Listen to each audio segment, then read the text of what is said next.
Assalamualaikum warahmatullahi wabarakatuh, kawan baik semua.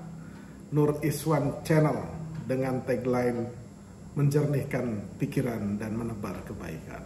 Bersama saya adalah yang baru saja mendapat gelar guru besar dari Institut Pertanian Bogor, FEMA, ya kan? Iya. FEMA itu Fakultas Ekologi Manusia. Ekologi Manusia.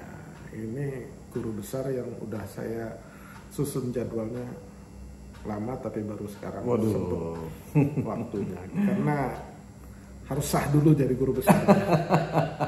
Harus dikukuhkan ya. Dan guru besarnya itu dalam bidang sosiologi pembangunan desa. Kalau generasi tua itu ya, sosiologi itu ada namanya Profesor Sayugyo. Sayugyo, ya betul. Kalau generasi Gen Z, milenial segala macam, apalagi yang jarang baca buku, ya nggak tahu. Ya, nggak tahu. Tapi kalau generasi kita tuh tahu, itu legend. Legend, betul. Nah, ini salah satu murid kesayangannya. Alhamdulillah. Nah, terkait dengan sosial pembangunan desa, itu Mas Sofyan itu adalah kreator dari data desa presisi. Ya, betul ya.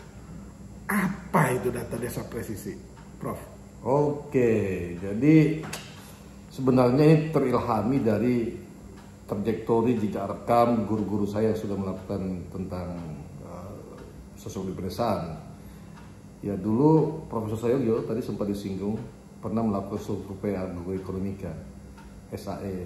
Beliau itu melihat bahwa ya meskipun seorang sosiolog, dia yakin dengan data dan yakin dengan bagaimana membangun berbasis evidence based policy. Jadi dia melakukan dan mencetuskan survei agroekonomika. Namun itu survei, jadi tidak semua orang akan terlihat. Namun yang menariknya kemudian beliau bisa menghasilkan garis kemiskinan Sayugyo. Jadi dari situlah letak sebenarnya pengukuran kemiskinan yang ada sekarang. Nah, tentunya dengan kemajuan teknologi, saya melihat banyak kerancuan-kerancuan pembangunan hari ini karena tidak berdasarkan evidence based policy. Apa itu evidence based policy? Nah, evidence based policy itu adalah tadi kehidupan manusia seluruh yang ada dan hidup di desa. Karena desa adalah satuan struktur yang kemudian berkembang dan tumbuh di Indonesia, itu tidak pernah terlihat dengan baik. Ya.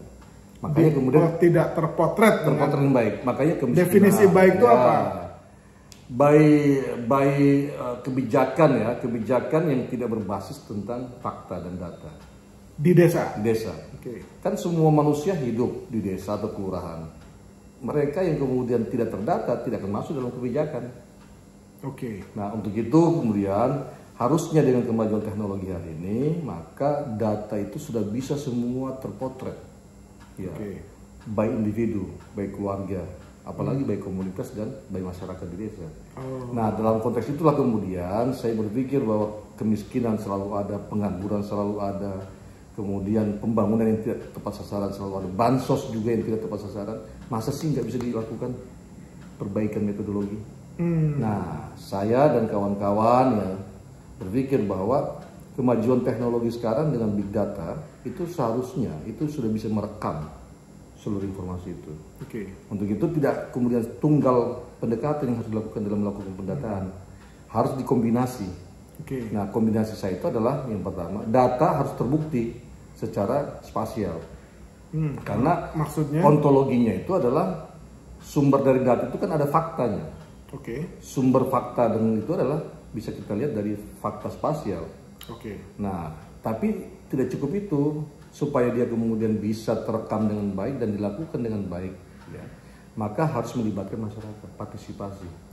Nah, data desa presisi ini sebenarnya inovasi metodologi yang menggabungkan 3 pendekatan: mikrospasial, sensus, dan partisipasi warga. Baru mau saya tanya, hubungannya dengan sensus itu kan? Coba yang 3 itu dijelasin. Kombinasinya gini. Jadi tujuan bernegara kan 4 ya. Melindungi segenap bangsa dan seluruh tempat di Indonesia, memajukan kesejahteraan umum, mencerdaskan kehidupan bangsa, dan ikut serta dalam perdamaian.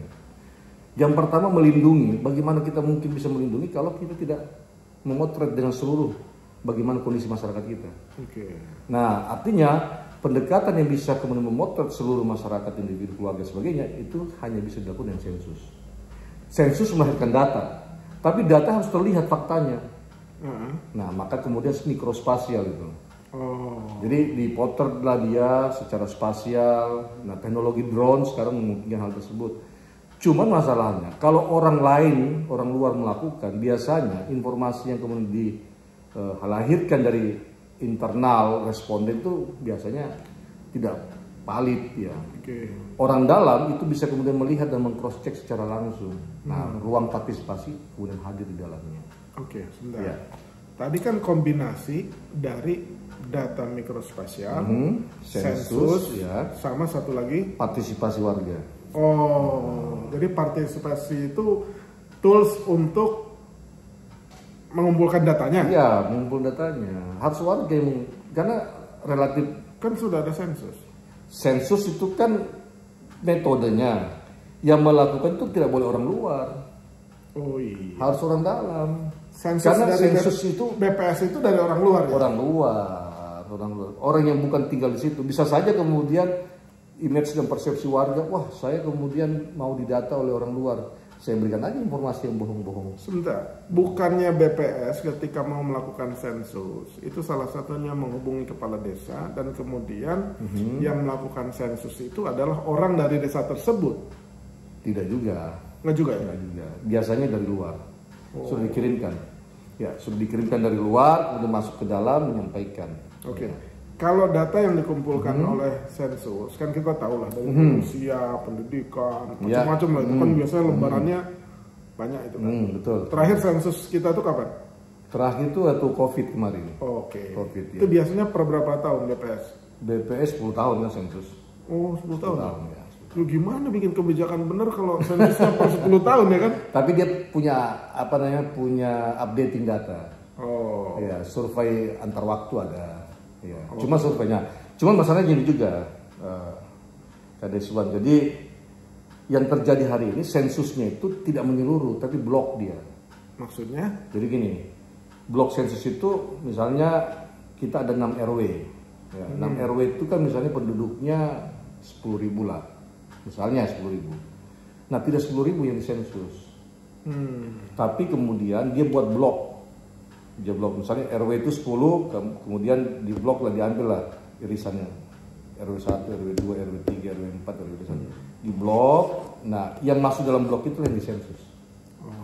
Jadi tidak semua masyarakat juga. Nah, makanya kemudian ketika ditanya kemiskinan 8%, belum tentu kemudian bisa ditunjukkan 8% itu siapa orangnya. Makanya suka ada data bansos itu ada yang excluded, ada included. Ya, betul. Mestinya masuk, ternyata nggak masuk. Ya kan? Ya, mestinya nggak masuk, dia malah masuk. Makanya ada ASN dapat. Betul. Ada orang kaya juga dapat dan seterusnya. Nah, kalau kami di data desa presisi, semua orang yang hidup dan tinggal di desa itu akan tersensus semuanya. Nah, maka kemudian satu informasi, satu jiwa misalnya, Kadeswan, saya, ya, kemudian akan ada informasi sebanyak 253. 253 apa? Informasi. Parameter. Data desa presisi itu jadi kalau dia bergerak itu per individu atau per desa? 253 item. Individu dan keluarga. Jadi seluruh informasi keluarganya Kadeswan saya tahu. Berapa jumlah motor yang ada di situ, tanggal lahirnya, dia sekolahnya sampai apa, 253 informasi. Ya. Nah, yang nomor 1 itu mikrospasial. Mikrospasial, ya. Apa itu yang dihasilkan dari mikrospasial? Nah, mikrospasial itu sebenarnya idealnya itu adalah kita menginginkan membaca existing kondisi desa. Existing kondisi desa bisa dibaca melalui satelit sebenarnya, cuman kan tidak terlalu rigid ya, tidak terlalu akurat lah. Maka kemudian kita pakailah drone. Mengapa drone? Karena drone punya resolusi tinggi. Jadi setiap bangunan rumah yang ada di situ, setiap jengkal lahan peruntukan untuk apa, itu akan terbaca dengan baik. Misalkan sawahnya sekian. Sawahnya berapa hektar. Pabriknya sekian. Pabriknya berapa di situ. Ini gedung apa nih? Ini ternyata ya. Ada hotel remang-remang di situ. Ya, bisa kebaca. Bisa ya. Dan bisa kita kemudian coding semua informasi itu. Nah, makanya kemudian kita bisa membaca sampai pada level ketimpangan spasial di desa.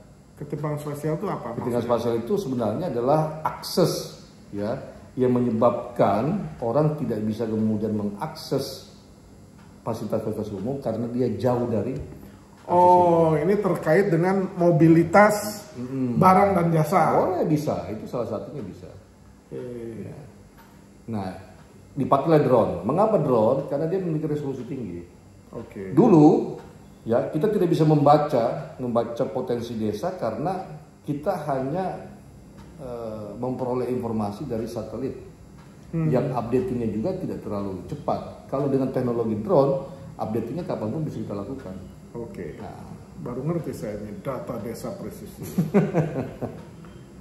Output dari data desa presisi itu? Outputnya banyak banget. Yang pertama outputnya tadi kita bisa kemudian melahirkan satu informasi analisis terkait dengan pencapaian pembangunan. Misalnya sekarang ukuran-ukuran pencapaian pembangunan adalah Human Development Index, indeks pembangunan manusia. Biasanya diukur pada level kabupaten paling rendah. Sekarang kita bisa hitung pada level desa. Jadi siapa yang partisipasi, siapa orang yang kemudian memberikan kontribusi partisipasi pendidikan rendah, kita tahu. Siapa kemudian masyarakat yang sakit misalnya parah, kita tahu. Siapa warga yang kemudian tidak mampu mengakses fasilitas kesehatan, kita tahu. Siapa kemudian masyarakat yang punya pendapatan di bawah rata-rata, ya, kita tahu. Nah, dengan demikian ukuran pembangunan yang kemudian di level kabupaten, level provinsi dan level pusat itu bisa dibangunkan dari level desa. Nah, bisa kita turunkan itu satu. Yang kedua, gini rasio, angka ketimpangan. Berapa desil 1 sampai desil 10, siapa orang yang memiliki pendapatan di bawah rata-rata. Ketahuan itu by name, by address, by koordinat. Nah, sehingga kalau kita mau menciptakan slope ketimpangannya rendah, ya, mendekati angka 0, maka sebenarnya kita tahu ini orang-orang yang berpendapatan rendah ini harus didorong. Nah, atau kemudian orang-orang yang punya pendapatan tinggi, kita berikan kemudian kesempatan dia untuk bersedekah kepada yang miskin tersebut. Nah, interaksinya akan terbangun dengan jelas. Kemudian pengangguran, siapa yang pengangguran kita tahu juga, sampai by name dari koordinat. Dan seluruhnya lah sebenarnya. Jadi ada kurang lebih sekitar 15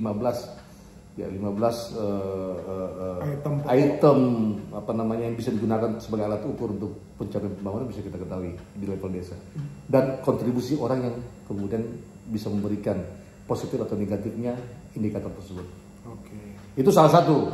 Salah duanya kemudian kita bisa menggambarkan sebenarnya adalah existing, ya, misalnya potensi desa yang ada di situ.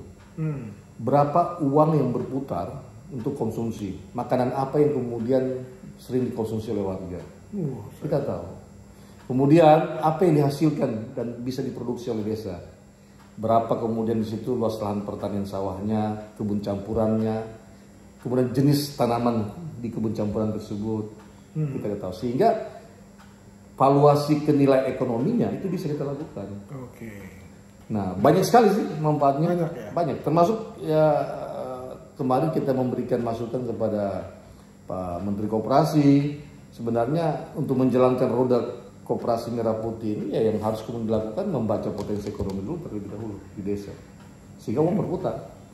Tapi kayaknya belum ada yang jalan waktu itu. Mudah-mudahan segera. Anda disuruh ngutang ke bank yang mana bisa, ya kan? Iya, karena begini, biasanya kan begini, jangan sampai membuat usaha tapi tidak ada yang membeli. Nah, kami bisa menghitung itu perputaran uang per tahun di desa itu.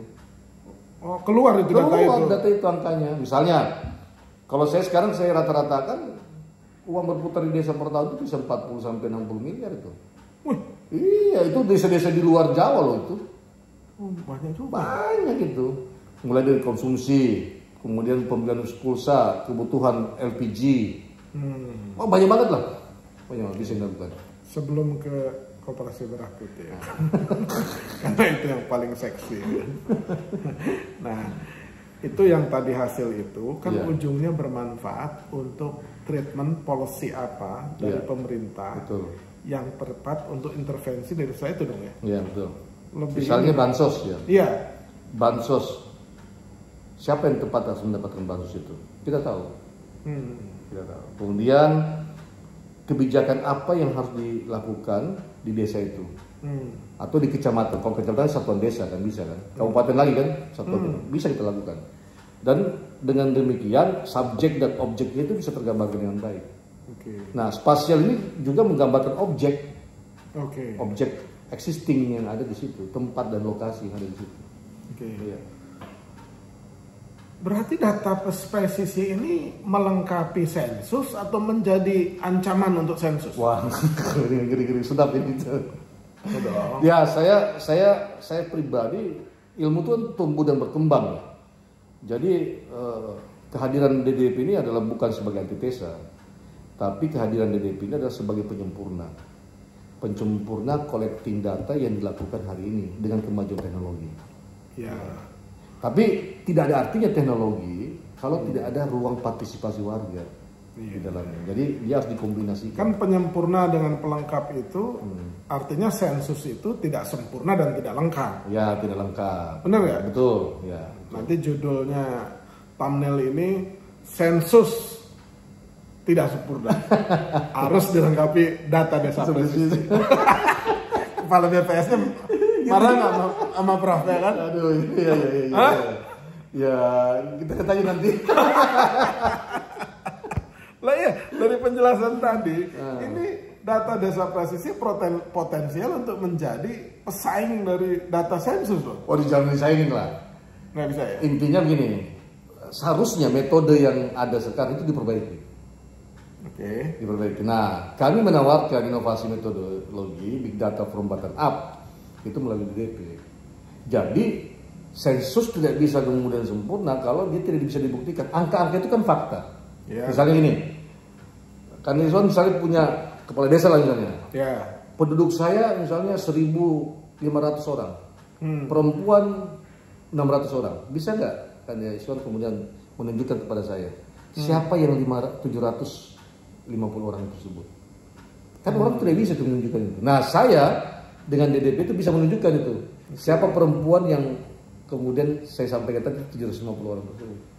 Bisa saya tunjukkan itu. By name, by address, by code, dan level umur. Sekarang pada tingkat eksekusi ya. DDP itu siapa yang mengeksekusi? Yang mengeksekusi lah warga.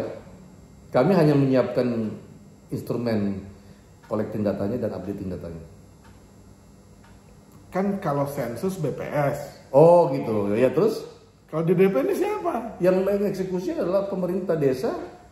Kemudian pemerintah kabupaten yang mau dan berminat terkait dengan DDP. Bukan FEMA IPB yang dipimpin oleh Profesor Sofyan ya? Bukan ya? Bukan. Kami hanya fasilitator yang menyiapkan instrumennya. Karena tugas kami sebagai perguruan tinggi adalah tidak mau perguruan tinggi kan melakukan riset yang dijadikan sebagai bahan untuk diabdikan kepada masyarakat, juga untuk dunia pendidikan. Oh, jadi MOU-nya ini dengan pemerintah kabupaten kota dan desa juga. Bisa juga desa kan sendiri. Kabupaten kota kan. Desa bisa juga. Bisa juga, bisa.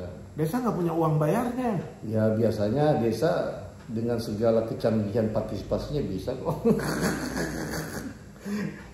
Dan dia nggak perlu bayar kita. Enggak perlu. Iya, desa kan membayarkan dirinya sendiri. Kalaupun juga timku turun 1-2 orang, dia menanggung itu biaya tidur di desa, biaya makan di desa, semua solidaritas desa. Jadi DDP ini nggak dibisniskan? Enggak, saya nggak bisniskan. Enggak. Kalau bisnis mah nanti kepentingannya beda. Tapi MOU-nya dengan pemerintah kabupaten kota. MOU-nya kalau desa yang mengusulkan ya desa lah yang kemudian saya ber-MOU dengan desa. Kalau pemerintah kota ya kabupaten, maka saya ber-MOU dengan pemerintah kabupaten kota. Yang selama ini dilakukan ada levelnya desa, ada levelnya kabupaten, ada levelnya provinsi, bahkan pemerintah pusat ada. Ya.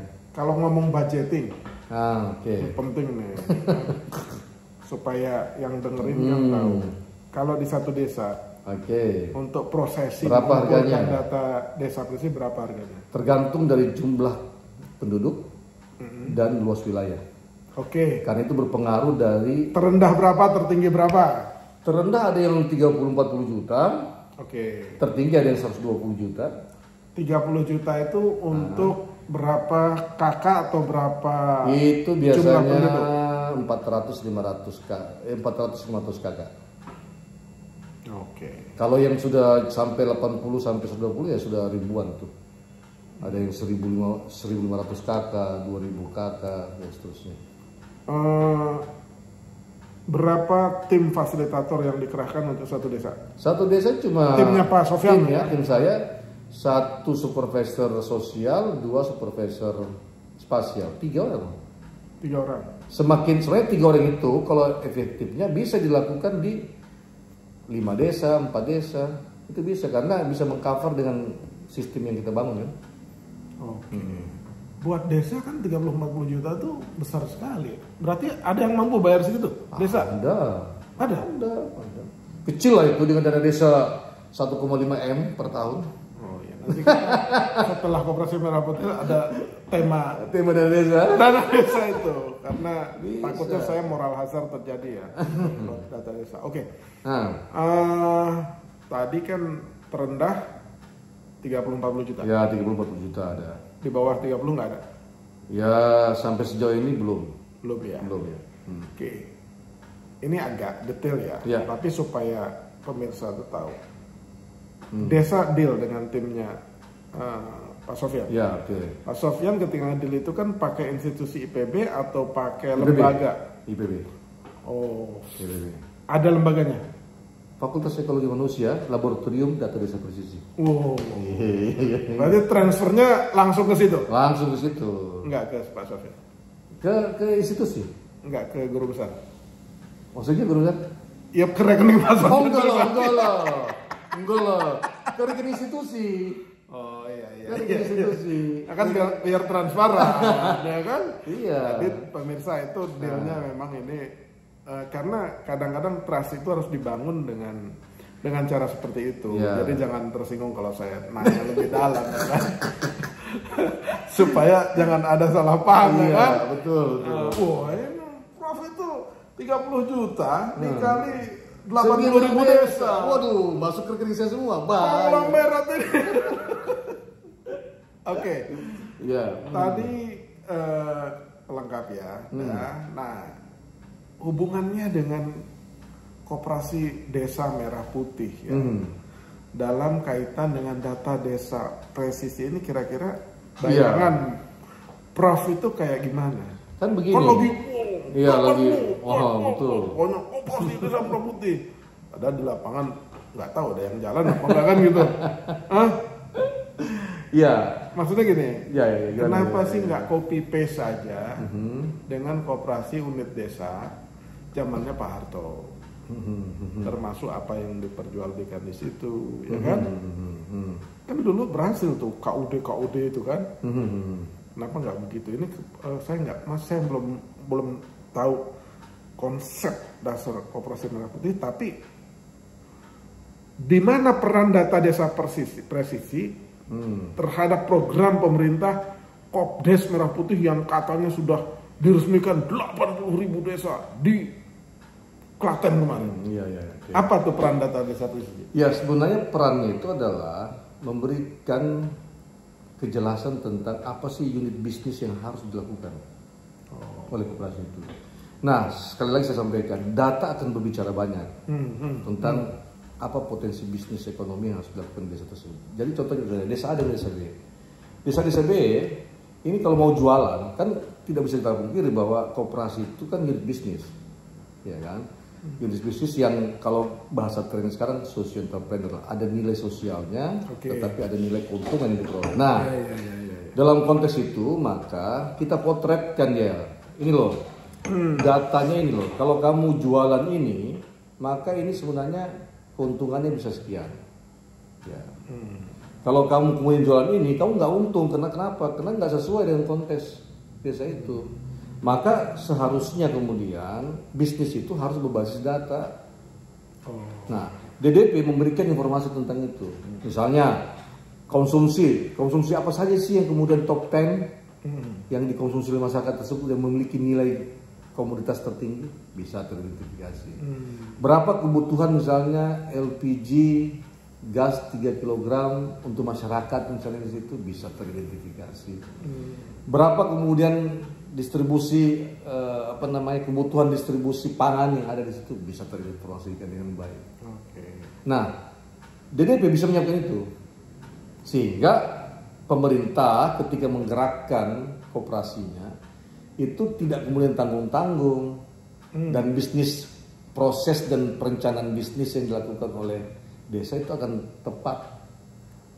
Nah, DDP mengisi itu, mengisi ruang itu. Kan saya lihat di sosmednya sering ketemu menteri desa, ya kan, menteri koperasi, Bappenas, kan, udah di undang-undang tuh jadi pembicara. Ya. Aduh ampun. Dalam penilaian Prof soal Kopdes Merah Putih ini, konsepnya udah matang apa masih mentah sih? Atau mereka juga masih bingung, ini Kopdes Merah Putih itu mau diapain? Kalau KUD dulu jelas, penyaluran pupuk. Ya. Ini saya baca akan kerjasama dengan Bulog jadi kios pangan, terus nanti ada lagi jadi SPPG untuk dapur makanan bergizi, ya kan? Nah di mata Prof itu apa sih nasib Kopdes Merah mau diapain gitu loh? Sisi positifnya sebenarnya gerakan ekonomi rakyat bisa tumbuh melalui intervensi negara. Ini melalui Kopdes ya, negara hadir melalui Koperasi Desa Merah Putih untuk membangkitkan ekonomi desa kan. Itu satu ya, sisi positifnya. Karena ini instruksi. Dengan cara apa? Nah, dengan cara apa? Dengan cara yang pertama tidak perlu jauh-jauh sebenarnya melihat potensi perputaran uang yang ada di desa. Lihat aja kemudian kebutuhan masyarakatnya.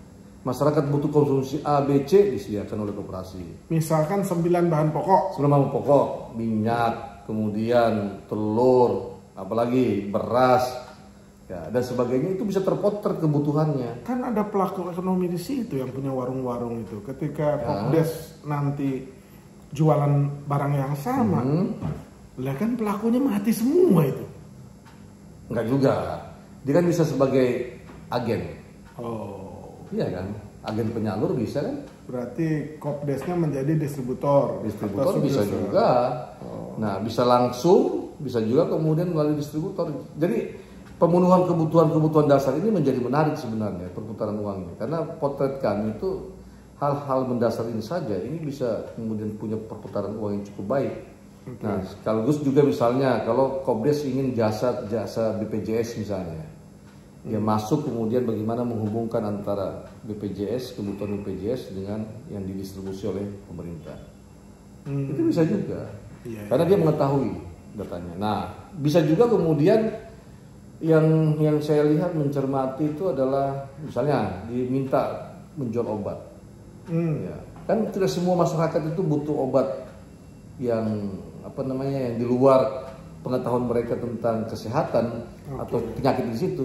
Jualah obat yang kemudian masyarakat sesuai dengan jenis penyakit yang ada di situ. Nah, DDP itu mempersiapkan informasi itu semua itu. Ada list informasinya, siapa masyarakat yang sakit ini, siapa yang masyarakat yang makan ini, semuanya. Nah, ini juga bisa dikerjasamakan sebenarnya dengan sebenarnya distributor, apa itu istilahnya kalau distributor yang paling di atas kan? Distributor. Ya, distributor, kan ada distributor besar ya. Grosir. Nah, grosir itu bisa dikerjasamakan sehingga kita membangkitkan ekonomi masyarakat. Ya, di lain sisi sebenarnya ya sekarang kan banyak retail yang masuk ke desa sekarang itu kan punya per orang. Ya. Nah, ini tidak. Koperasi kan punya anggota, punya masyarakat. Tapi bayangan saya itu nggak semudah itu. Mudah dikatakan tapi tak semudah dieksekusi. Karena saya kan orang praktikal ya. Iya. Itu enggak. Itu ada dalam konsep. Tapi ketika dilaksanakan itu berat. Misalkan gini, contoh yang sederhana. Orang nitip barang di situ kan apakah bayar cash atau Kopdesnya membayar punya modal kerja sehingga bisa membayar cash ke katakanlah beras ngambil SPHP dari Bulog, berarti kan harus dibayar tuh kan. Itu kan modal kerjanya dari mana, kecuali langsung dibeli oleh masyarakat dengan cash juga. Jadi tapi kita nggak akan ngobrol soal itu, lebih kepada konsepnya dulu aja. Nanti kan supaya saya undang-undang lagi. Iya. Ya kan. Siap.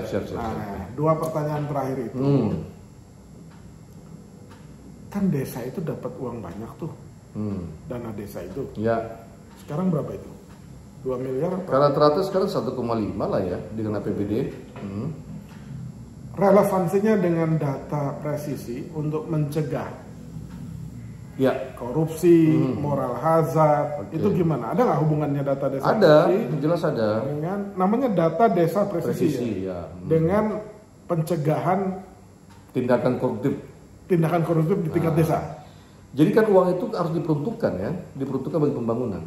Pembangunan itu bisa berupa subjek manusianya, bisa berupa objeknya.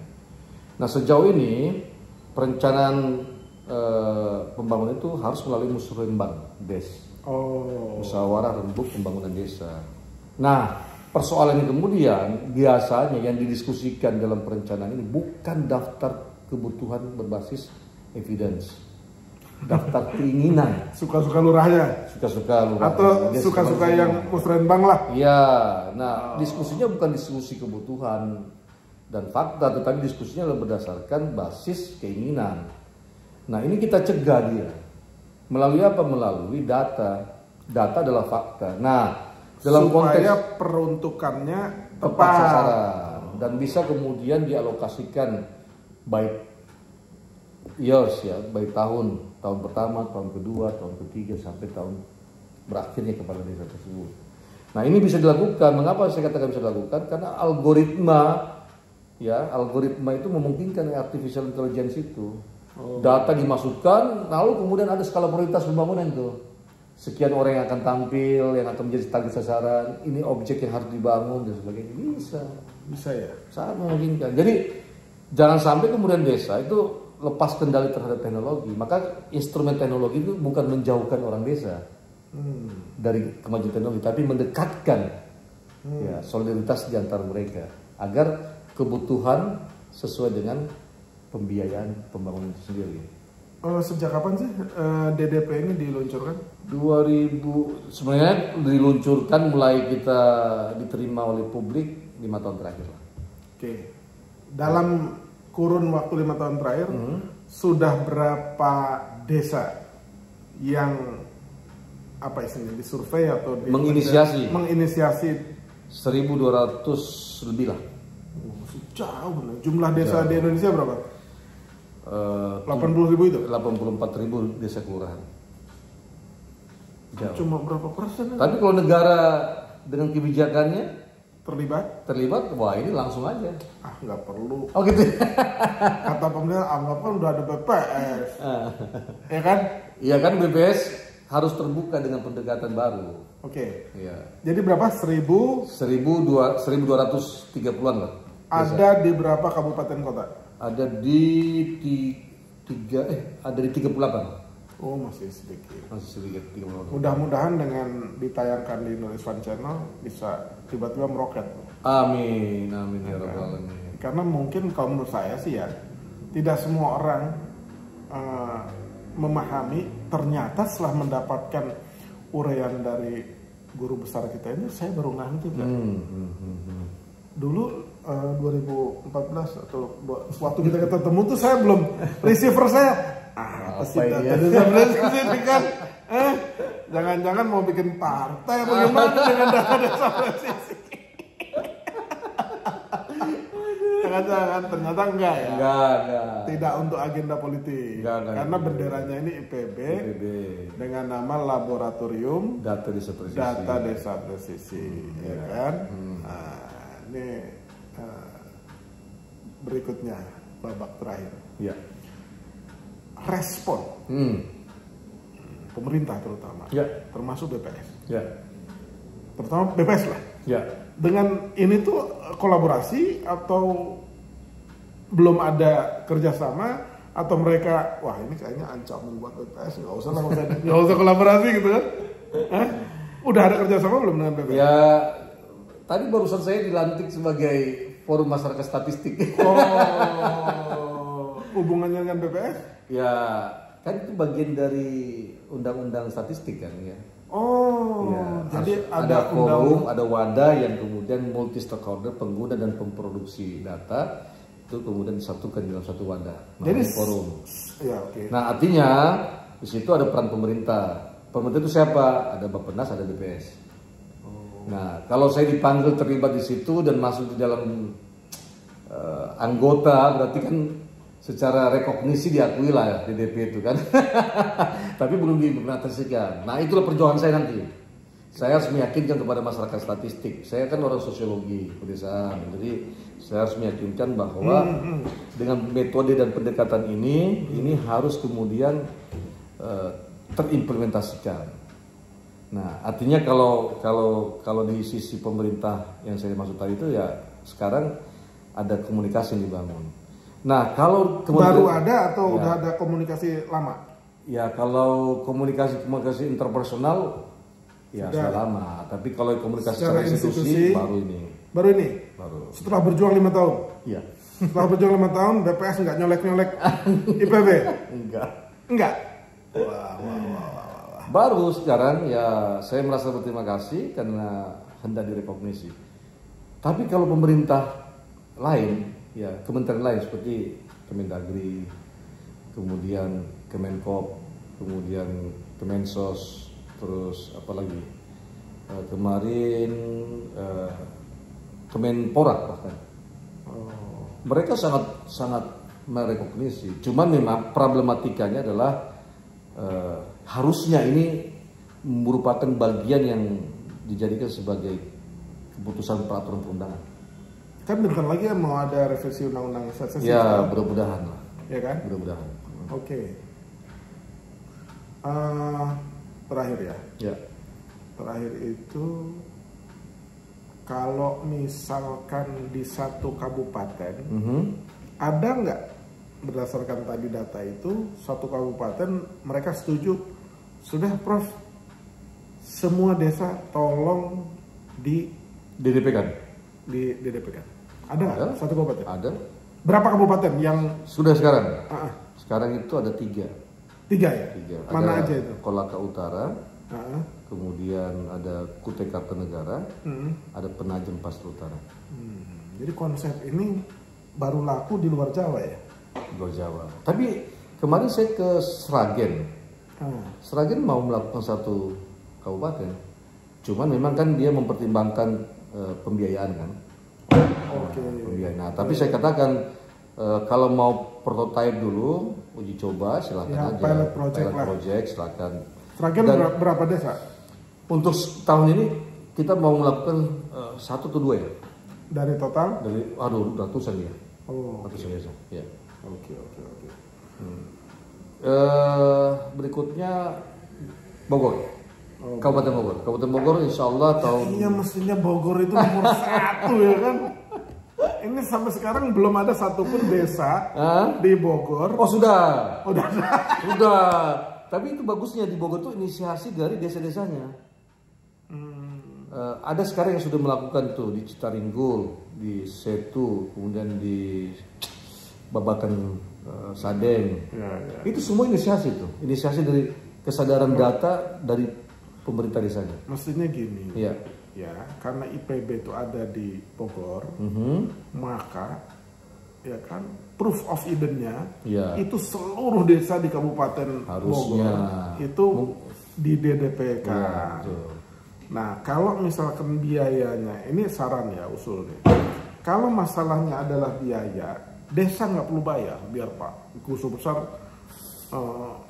makin gagah kan? Iya. Kami akan lakukan pembiayaan urusan kami, tapi kolaborasi dengan seluruh perusahaan yang ada di Kabupaten Bogor. Bisa itu kalau mau. Untuk CSR-nya.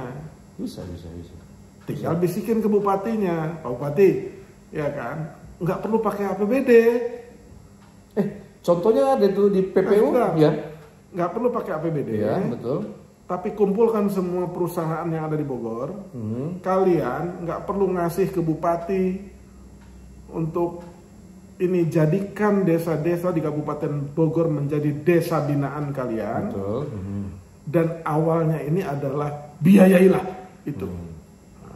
Seharusnya begitu bisa. Bisa kan? Bisa, sangat bisa.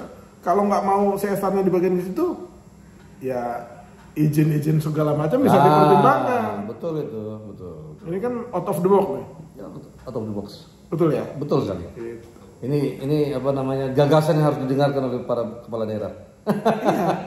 Jadi nggak perlu membebani APBD. Iya, nggak perlu. Nggak perlu juga membebani desa. Iya, betul. Dan ini karena itu lebih murah kok. Karena dilakukan orang desa sendiri. Kan tinggal dihitung. Iya. Apalagi misalkan di Pulau Jawa atau di Pulau Kalimantan yang punya perusahaan batu bara. Daripada uangnya dinikmati oleh segelintir orang. Iya, betul. Ya mendingan dinikmati oleh desa. Betul. Betul. Nah, mudah-mudahan setelah muncul di Indonesia Channel ada update. Bang, ini sudah kita ini satu kabupaten pengusaha tambang biayain kita semua. Amin. Itu ngeri kali itu barang, itu ngeri. Bisa ya? Ini bisa. Jadi, sangat bisa. Perusahaan-perusahaan yang ada di kabupaten tersebut menjadikan desa adalah desa-desa binaan mereka, sehingga pada ujungnya perusahaan itu dilindungi oleh desanya. Ya. Dia nggak ada ancaman, dia nggak ada tidak demo, nggak ada ini, nggak ada itu, nggak ada pak unyil di jalanan. Karena apa? Karena desa merasakan manfaatnya. Oh, kita ini punya data desa habis karena dibiayain oleh PT ini. PT itu ya, betul. Nah, coba bisa kan? Bisa, sangat mungkin. Executable ya? Sangat executable. Sudah dapat royalti saya ini. Kita kasih ide pro bono gratis. Iya. Demi laboratorium data desa pesisir. Iya. Yang dipimpin oleh Profesor Sofyan Saf. Iya, mantap. S1, S2, S3 di Institut Pertanian Bogor. Murni, galur murni. Galur murni ya? Ya, tapi harus postdoc. 3 bulanan di Australia lah. Izin ke Pak Rektor. Izin Pak Rektor ya? Iya, fellowship. Ya. Profesor ya? Iya, fellowship, ya kan, bikin apa supaya makin takut orang. Mak, di CV-nya fellowship di Harvard, fellowship ya. Cina. Bintangnya biar makin banyak. Oh iya kan? Mengerikan ya. Iya kan? Kan karena terlalu sibuk jadi aktivis desa, kan nggak sempet kuliah di luar negeri tuh. Iya. Fellowship ya. Oke, siap. Ini ide bagus lagi. Supaya tidak meninggalkan jabatan dekannya. Menjadi dekan itu mulia. Jangan ditawarin yang lain udah mulai goyah. Oke, terima kasih Prof. Terima kasih. Mudah-mudahan ini bukan yang pertama dan terakhir, tapi pertama dan akan ada sesi-sesi berikutnya. Amin. Mungkin akan lebih baik kita nanti wawancaranya di desa-desa. Mantap. Ya kan? Bersama kepala desa, warga desa dan tim. Nggak usah jauh-jauh, Nurisuan Channel subscribernya baru 36.000. Jadi apa namanya, jangan jauh-jauh biar bisa dijangkau dulu ya. Siap. Kecuali guru besar mau biaya kita terbang. Kalau bisa di DDP-nya di Raja Ampat. Luar biasa. Labuan Bajo. Iya. Banda Neira, ya kan? Biar kita. Kalau di Banda Neira kan ada kawannya sebagai bupati kan. Ya, tapi kan kita nggak biasa minta. Kalau Prof yang ngajar, siap Prof. Oh siap. Ya. Tiket akomodasi kita liputan di Banda Neira. Mantap. Nggak perlu ngomong sama bupatinya. Oh gitu ya? Udah nyampe sana, baru ngomong. Telepon. Kita ada di sini. Supaya nggak membebani orang lain. Amin. Terima kasih Prof. Terima kasih. Mudah-mudahan sukses dekannya, selamat sekali lagi jadi guru besar. Amin. Mudah-mudahan ke depan semakin bermanfaat ilmunya. Amin. Setelah saya dengarkan itu luar biasa. Itu ilmu-ilmu yang akan dibawa mati. Iya. Karena ilmunya bermanfaat menjadi bekal akhirat. Maksudnya gitu. Bukan ilmunya dibawa mati terus enggak lagi. Demikian kawan baik. Berkenalan dengan Profesor Sofyan Saf dari Institut Pertanian Bogor, Fakultas Ekologi Manusia. Ya. Prof ini sudah menikah dengan satu anak, jadi mohon maaf yang berminat sudah tertutup.